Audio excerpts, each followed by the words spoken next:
Thinking about pre-ordering an M2 MacBook Air? I bet you've got one big question, and today I'm going to help you answer it.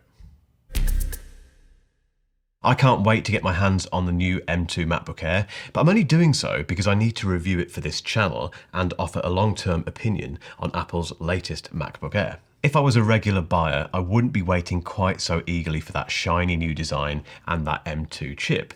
Instead, I'd be sticking with my beloved M1 MacBook Air, the one that is forever by my side and I'm always talking about on this channel, because I have no reason to upgrade at all. However, you might be in a different situation. You may have spent the days following the WWDC announcement, pondering whether or not to go for the M1 or the M2 MacBook Air. Good news, I've got 6 definitive questions for anyone who's looking to buy a MacBook Air within the next few weeks. Question number 1 is, how much are you willing to spend on a laptop? The M1 MacBook Air starts at $999, whereas the M2 version kicks off at $1,199. If you spec up the M2 version, you'll end up spending $2,500 on a new laptop. The M1 MacBook Air, on the other hand, tops out at $1,999. Both are wonderful laptops, and I can say that very confidently about the M1 version because I've been using it for so long. And although I'm yet to try out the M2 edition, it's pretty much nailed on to be just as good. This is why the price should always be your starting point. Either of these laptops will last you many, many years if well looked after. So once again, the first question to ask yourself is, how much are you willing to spend on a laptop? Does the M2 MacBook Air feel too expensive? Is the $999 asking price for the M1 MacBook Air too tempting to resist? And if you can spend a bit more, what is your top budget? Combine your answer to this question with the answers to the next 5 questions, and by the end of this video, I promise you'll know which MacBook Air to buy. Question number 2 is, do you want the latest and greatest? The M2 MacBook Air is brand new. It's got a new screen, a new chassis, and the next generation of Apple Silicon. Some people will therefore just want one because it's the latest and greatest, and that is absolutely fine. You should never feel ashamed or as though you're kidding yourself if you just want the latest and greatest MacBook Air. But if you sit on the other side of the fence, you've probably got a slightly keener eye on your budget. You might even be worried about the potential pitfalls of buying a brand new model that is as yet untested by consumers.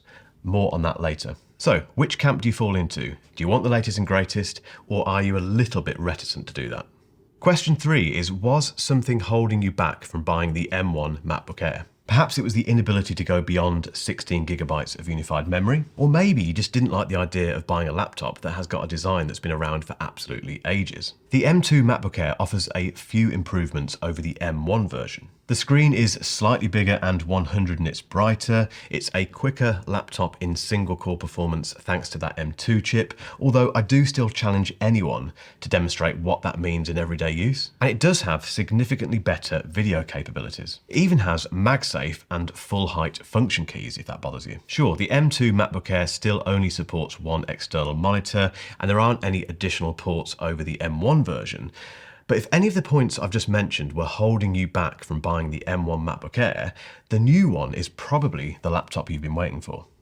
Question 4 is, how important is unified memory to you? The M1 MacBook Air tops out at 16 gigabytes of unified memory, and I still maintain that that is more than enough for most normal users. But I am conscious that there are users out there who know exactly how much memory they need. If that's you, the fact that the M2 MacBook Air can now be spec'd up to 24 gigabytes of unified memory could be the tipping point. Despite this, I do feel it's my duty to note that I'm yet to max out the 8 gigabytes of memory in my own M1 MacBook Air. I've never seen an out of memory message on that computer, and it hasn't even struggled during 4K video editing. Perhaps I'm not pushing it enough, but maybe you will push your MacBook Air to its limits.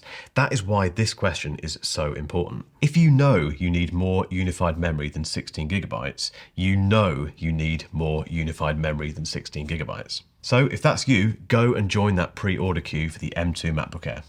Question 5 is, how important is video work to you? One of the key differences between the M1 MacBook Air and its new big brother is that GPU. The M1 MacBook Air can now only be configured with a 7-core GPU. That's fine for most people, trust me.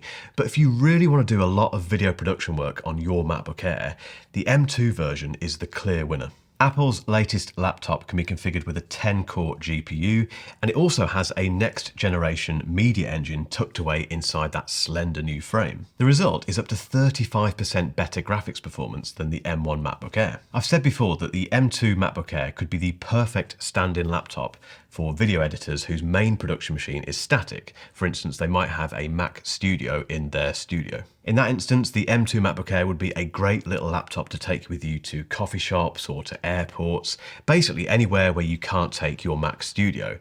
That MacBook Air is now capable of doing some very impressive video work. I do still need to get my hands on an M2 MacBook Air to give it a thorough Mark Ellis Reviews Final Cut Pro test, but regardless of that, this new laptop does look like a beast of a mobile video editing rig for the right person. Question 6 is, what's your appetite for early adoption? I touched on this earlier, but it really is worth repeating. Early adoption of any piece of new technology will always go one of two ways. That shiny new thing will either live up to expectations fantastically or fail miserably. The M2 MacBook Air hasn't been tested at scale or, more importantly, by consumers yet. Apple has tested it, obviously, but that's within the four walls of their own little world. When it gets out into the public, it can be a very different thing. For example, there could be display problems, there could be build quality inconsistencies, and even unforeseen performance issues with that M2 chip. Granted, the risk factor is a little bit lower these days, but if you'd rather let other people like me get in there first and report our findings to Apple, opting for the tried and tested M1 MacBook Air today is probably a safer bet if you are at all nervous.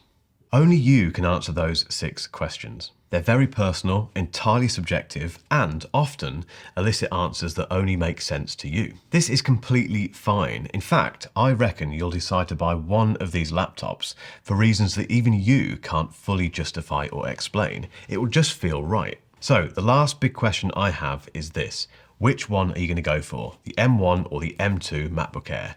Let me know in the comments. Hungry for more M2 MacBook Air content? Keep watching for another video where I dive even further into the benefits of that new machine.